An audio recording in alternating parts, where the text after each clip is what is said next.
Nous vous saluons encore une fois de plus et nous nous retrouvons pour la troisième leçon de ce grand thème habitons au ciel et triomphons de la bête. La troisième leçon consiste à comprendre le grand programme de la bête, le grand programme de la bête et percevoir la notion profonde de la marque de la bête. C'est quoi en réalité la marque de la bête? Et pour cela, nous allons lire un passage des Écritures pour voir d'où tout cela vient. Un passage des Écritures, donc c'est dans Jean au chapitre 17. Jean au chapitre 17, on peut lire ici, Jean chapitre 17, à partir du verset, Jean chapitre 17, verset 6. Alors, c'est le Christ qui parle dans sa prière qu'il adresse à son Père, qui a été dénommée prière sacerdotale. Alors, voici ce qu'il dit à son Père. Il dit au Père, en priant pour nous, en plaidant, en intercédant pour nous. Il dit, verset 6, « J'ai fait connaître ton nom aux hommes que tu m'as donnés du milieu du monde. Ils étaient à toi et tu me les as donnés. Et ils ont gardé ta parole. J'ai fait connaître ton nom aux hommes que tu m'as donnés du milieu du monde. Ils étaient à toi et tu me les as donnés et ils ont gardé ta parole. » Et plus loin, il dit au verset 16 et 17, « Ils ne sont pas du monde, comme moi je ne suis pas du monde. Sanctifie-les par ta vérité, ta parole est la vérité. » Et plus loin, il continue au verset 21. Au verset 20 et 21. « Ce n'est pas pour eux seulement que je prie, mais encore pour ceux qui croiront en moi par leur parole, afin que tous soient un, comme toi, Père, tu es en moi, et comme je suis en toi, afin qu'eux aussi soient un en nous, pour que le monde croie que tu m'as envoyé. » Très bien. Alors, le Christ dit, j'ai fait connaître ton nom aux hommes que tu m'as donnés. Ton nom, je l'ai révélé. Ton nom, je l'ai dévoilé. Dans la version, dans la racine grecque du mot nom, c'est onoma, qui veut dire personnalité, caractère. Donc, en d'autres termes, le Christ dit, j'ai fait connaître ta nature, ton identité, ta personnalité aux hommes que tu m'as donnés. Je leur ai révélé qui tu es en vérité. Voilà ce que le Christ est en train de dire. Alors, lorsqu'on parle du nom, cela renvoie à l'identité, cela renvoie au caractère, cela renvoie aux traits de personnalité. C'est ça le nom. Très bien. Pourquoi le programme marque de la bête? Parce que dans tout le programme de Dieu, lorsqu'il nous a créés, le cœur de son programme, c'est d'inscrire en nous son nom, c'est-à-dire son caractère, son identité. Parce que c'est la clé pour rentrer dans l'héritage éternel.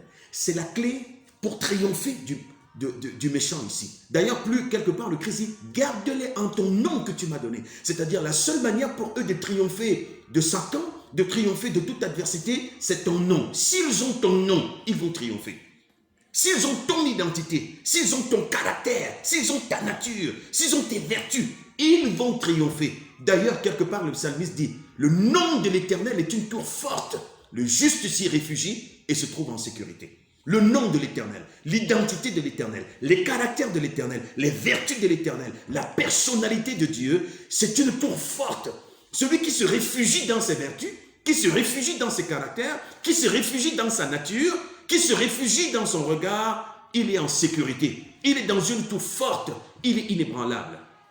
Donc le nom, ce que Dieu veut nous donner, ce que Dieu a voulu toujours construire en nous, c'est son nom, c'est son identité, c'est son caractère. D'ailleurs, c'est le principe qui détermine notre filiation à lui, notre identification à lui. Sinon, comment pouvons-nous nous réclamer enfants de Dieu si nous ne portons pas le nom? Mon enfant porte mon nom, et c'est par mon nom qu'il est identifié comme étant mon enfant. Alors ici, dans la compréhension que nous avons, que les Écritures nous donnent, l'enfant de Dieu, c'est celui qui porte le nom de Dieu. Non pas un nom littéral, mais nous parlons de l'identité. Alors tout le programme de Dieu Pourquoi il a appelé à l'univers, tout à l'existence, l'objectif du quotidien, le but du jour, le but de tous les éléments qui nous entourent, la participation des êtres angéliques, c'est pour construire en nous son nom, car il nous a fait pour que nous soyons son image. Son nom, son image, la marque de son nom. Parce que nous ne pouvons pas révéler l'image de Dieu si son nom n'est pas construit en nous. Parce que l'image est l'expression du nom. L'image est la dimension visible du nom. Donc, c'est ça le cœur du programme de Dieu. Et d'ailleurs, c'est ce qui nous confère l'autorité, le pouvoir, la force face à toute adversité, à toute l'armée qui se mobilise contre nous. Et c'est ce qui nous donne la garantie d'accéder à l'héritage éternel. C'est ce qui nous donne le pouvoir, au milieu de troubles, au milieu d'une fournaise ardente, d'être dans la paix et dans le repos. C'est ça qui nous donne ce pouvoir, le nom de l'Éternel. Et le Christ dit, mais je leur ai fait connaître une seule chose, ton nom. Garde-les dans ce nom. Après, il dit, Père, fais donc qu'ils soient un, comme nous sommes un. Je partage ton nom, ta nature, ton identité, que eux aussi nous retrouvent dans cette identification divine et céleste, et qu'ainsi le monde sache que tu m'as envoyé. Parce que s'ils portent ce nom, ce même caractère, cette même identité, ces mêmes vertus, le monde saura qu'ils sont mes frères. Et le monde saura que tu as envoyé le libérateur pour affranchir l'être humain du mal, de l'iniquité et de l'erreur et de la faute. Mais comme c'est le projet de Dieu, mais il y a un contre-projet à cela. Et c'est ça toute la stratégie de Satan. Bon, maintenant, pour contrecarrer ce plan, Satan a son programme à lui. Et son programme consiste à faire la même chose en l'envers. C'est-à-dire là où le nom de Dieu doit être établi, que ce soit le sien qui soit établi. Alors, nous allons lire un autre passage pour bien assimiler ceci. Apocalypse chapitre 13. Apocalypse chapitre 13, versets 17 et 18. Il est dit, et personne ne pouvait acheter ni vendre sans porter ce signe. 2 points.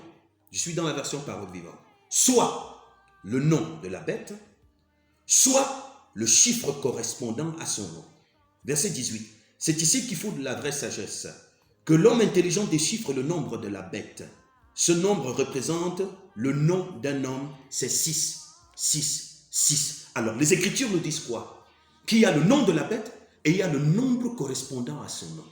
Donc, et le nombre correspondant à son nom, c'est 6, 6, 6. 6, 6, 6 n'est donc pas fondamentalement la marque de la bête. 6, 6, 6, c'est le nombre qui correspond à la marque de la bête. Le nom de la bête dont il est question, c'est sa nature, c'est son identité, ce sont ses caractères. C'est ça le nom de la bête. Donc, le grand programme auquel nous faisons face, c'est un programme où il faut construire en nous le nom de la bête. Il faut nous bestialiser, nous animaliser. Il faut que les caractères lucifériens viennent en nous. Donc, si vous voulez, le cœur de l'homme est la cible, le grand chantier du système des nations, du système du monde, au-dessus duquel il y a des forces spirituelles méchantes. C'est l'homme, c'est le cœur de l'homme. Et l'objectif de tout ce que nous voyons autour de nous, c'est de construire en nous le nom de la bête, son nom. Parce que si vous portez le nom de la bête en vous, vous n'aurez ni repos, vous n'aurez pas de repos ni de jour, ni de nuit sur terre. Ce nom va vous torturer. Si vous portez le nom de la bête, vous n'entrerez jamais dans le royaume de Dieu. Parce que le royaume de Dieu, ce n'est pas pour des animaux, c'est pour des esprits civilisés. C'est pour des princes et des princesses de Dieu qui se révèlent dans la beauté de leur caractère et dans la beauté du caractère de Dieu. C'est ça le royaume des cieux. Donc, le grand programme quotidien de Satan, qui lui ne court pas après l'argent, il ne court pas après l'or, il s'en sert simplement pour atteindre un objectif. Construire en vous, construire en nous son nom, son caractère, son identité. C'est ça. Quand on parle donc de la marque de la bête qui nous disqualifie de l'héritage éternel, c'est pas 666. Alors, c'est même lui qui inspire, qui pousse les gens à focaliser sur 666. Et on tombe dans la diversion. Alors, on a une ceinture où il y a 666, on lutte contre la... Chaque fois qu'il y a 666 partout, on chasse. Mais entre-temps, tous les jours, la nature, le nom qui correspond à ce 666, c'est ça qui se manifeste. Quand on parle du nom de Dieu, c'est l'amour, c'est la compassion, c'est le pardon, c'est l'attachement au royaume éternel, aux vertus d'en haut. Ce sont des vertus, c'est la miséricorde, c'est la pureté, c'est la sainteté, c'est la considération de l'autre. C'est ça le nom de Dieu. Et le Christ nous a révélé son nom par son propre vécu. Au travers de lui, le modèle, on a vu Dieu. On a vu le caractère de Dieu, on a vu le nom de Dieu. Et on a vu comment ce nom était une tour forte dans le Christ. C'est ça. Mais le contraire de ce nom, le contraire de ce caractère, c'est le nom de l'autre. La haine, la jalousie, les médisances, la cupidité, les calomnies, les traîtrises et toutes les autres choses semblables. Les convoitises de toutes sortes, les envies, les animosités, les impuretés. Voilà le caractère de la bête. L'apôtre Paul dit, tous ceux qui pratiquent ces choses n'entreront pas dans le royaume des cieux.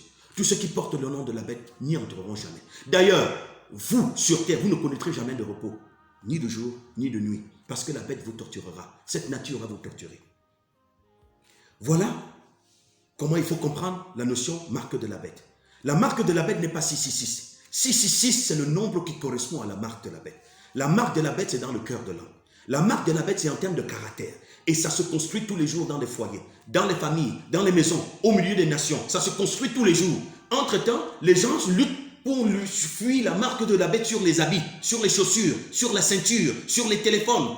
Quand vous aurez fui, et puis il y en a qui fuient ça, comme j'ai connu cette petite scène de quelqu'un qui presse effectivement sur la marque de la bête. Il dit à ses enfants, méfiez-vous de la marque de la bête. Quand vous faites des achats, vérifiez s'il n'y a pas 666. S'il y a 666, il faut jeter ça à la poubelle. Moi, je ne veux pas de la marque de la bête dans ma maison. Un jour, sa femme rentre du marché avec quelques habits qu'elle avait pris pour les enfants, avec les modestes sommes qu'elle avait. Elle n'avait que ça. Elle est partie, elle a vu quelques vêtements. Elle a pris pour les enfants, elle est revenue parce qu'elle s'est dit, ok, ben c'est tout ce que j'ai, c'est les moyens que j'ai, et puis je vais habiller mes enfants. Et quand elle est revenue, alors il s'est levé. Il a dit, mais quand tu es allé, est-ce que tu as eu la sensibilité de fouiller sur tous ces habits s'il y a 666? Elle a dit, mais j'avais pas suffisamment de moyens. Non, mais il faut m'apporter ça. Et puis il a commencé à fouiller, et il a découvert des chiffres ici, parfois des petits signes là-bas, et là, voilà la marque de la bête. Et puis tu ramènes ça dans la maison, et il a jeté, et il est devenu brutal. Mais il ne faut pas, je t'ai déjà dit, et il a commencé à manifester il a manifesté de la grossesse. Non, mais je t'ai dit, il ne faut pas amener Satan dans ma maison. Et pendant qu'il parle, c'est Satan qui se fait voir au travers de lui. C'est la marque de la bête qui s'exprime. Donc il porte en lui très bien gentiment la marque de la bête. Il l'exprime dans sa propre maison et il a la prétention de croire qu'il est en train de lutter contre la marque de la bête parce qu'il va jeter des habits là où il y a 666. Vous voyez, c'est de la diversion. C'est de la pure distraction. La marque de la bête qui nous disqualifiera du royaume des cieux, ce n'est pas 666 sur la ceinture. C'est la haine dans ton cœur. C'est la calomnie, c'est la colère. C'est la cupidité, c'est les passions pour les choses de la terre. C'est la jalousie, c'est la médisance. C'est le mépris de tout ce qui est sacré. C'est ça la marque de la bête qui va te disqualifier du royaume des cieux. Et c'est ça la marque de la bête d'ailleurs qui te prive du repos. Parce que quand tu as de la haine, tu ne peux pas dormir. Quand tu es plein de calomnie et de médisance, ça va te torturer. Quand tu n'es pas libre des jalousies et des envies, ça va te torturer. Voilà le sens profond de la marque de la bête. 666 n'est que le nombre qui correspond à ça. Alors beaucoup disent, moi je vais tout faire pour ne pas porter ça. Mais si tu as la marque de son nom en toi, tu n'auras aucun pouvoir d'échapper au nombre. Tu vas le prendre. Tu vas le prendre. Parce que ça ne dépendra pas de toi. Au moment où on va imposer cette loi universelle, que personne n'achète ni ne vend, s'il n'a ce nombre comme signe, qui sera l'identification universelle sur le plan de la forme. Tous ceux qui seront trouvés à ce moment-là, portant en eux les caractères de la bête, vont porter le signe qui correspond à leur nature. Ils n'y échapperont pas. Ce n'est pas avec un pouvoir humain, ce n'est pas avec du langage. C'est seuls ceux en qui habitera le Christ dans ses vertus, dans ses caractères, dans sa nature, dans son identité, parce qu'ils auront combattu toute leur vie la bête, voulant manifester les vertus de Dieu. Seuls ceux-là pourront dire, mon héritage n'est pas ici. Privez-moi de tout ce que vous voulez. Ma patrie n'est pas, ma maison n'est pas de ce monde, ma patrie n'est pas ici. Mon royaume m'attend. Je préfère tout perdre et aller dans la gloire éternelle parce que c'est pour ça que j'ai lutté toute ma vie. Voilà le vrai sens de la marque de la bête et nous rentrerons en profondeur dans la leçon 4. Que l'intelligence suprême éternelle nous éclaire. Habitons au ciel et triomphons de la bête.